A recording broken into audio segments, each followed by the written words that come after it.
বৃন্দাবনের একটি সত্যি ঘটনা। বৃন্দাবনে একজন খুব গরিব বৃদ্ধ বাবা থাকতেন। গুড় বিক্রি করে তার দিব্যি চলে যেত। বাবা গোপালের খুব ভক্ত ছিলেন।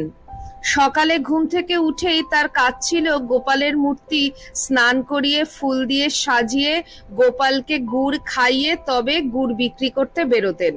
বাবার ধারণা ছিল গোপাল বাচ্চা ছেলে, নিশ্চয়ই মিষ্টি খুব পছন্দ করে, তাই বিক্রির আগে গোপালকে নিজের হাতে গুড় খাওয়াতেন।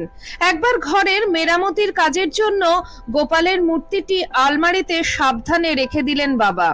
কাজেই গোপালকে পরের দিন আর গুড় না দিয়েই বাবা গুড় বিক্রি করতে বেরিয়ে গেলেন। হঠাৎ একটি ৬-৭ বছরের বাচ্চা ছেলে এসে বলল, বাবা আজ গুড় দেবে না? বাবা ভাবলেন গ্রামেরই ছেলে হয়তো। বাবা হেসে গুড় দিয়ে দিলেন। সেটিও গুড় পেয়ে ভারী খুশি মনে চলে গেল। এরপর